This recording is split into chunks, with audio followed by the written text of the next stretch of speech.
and sent by his queen Candace, was at a point to where he was at a place, he was in the desert, and he was at a place between a rock and a hard place. Isn't this something when you're stuck?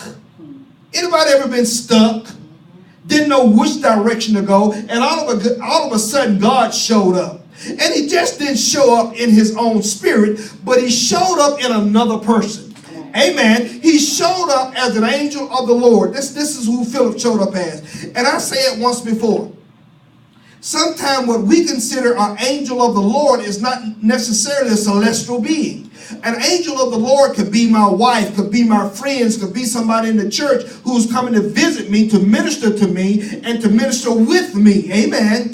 Oftentimes, when folks say these things, they don't explain exactly what it is. Amen. Because an angel of the Lord, in some instances, is considered a messenger of the Lord.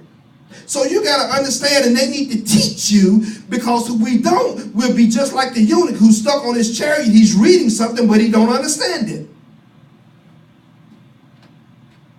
I said to myself, here I am sometime. I'm reading and preparing, been doing this for 20-some plus years, 25 plus years, and sometimes I'm still stuck.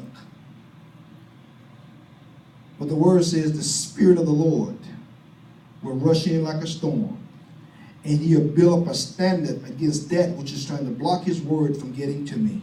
Amen. So I need to understand how God works. And the only way that I'm going to understand how God works is that I have some man to what? Teach me. That's why the word tells us as disciples of Jesus and as children of God, study to show ourselves approved, a workman under God that needed not be ashamed, so that we can rightly divide the word of truth. Amen. And sometimes rightly dividing the word of truth gives us the evidence that God is present in our lives. I like it when God shows up and shows out in my life. Amen, somebody.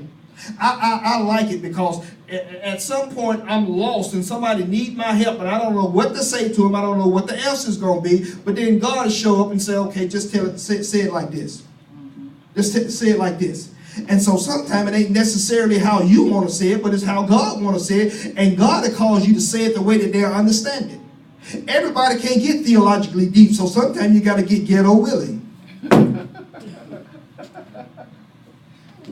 Amen. Come on. Am I talking right? See, too many of us want to high sound like we know it all. We don't know it all. Amen. I got to act like I'm still living in a shack and a shanty in the valley. Amen. And trying to live it instead of trying to live in a mansion on the hill. Amen. Because sometimes if I could just meet you at middle ground, we can get that together. Somebody say amen to that. Amen. And so he says,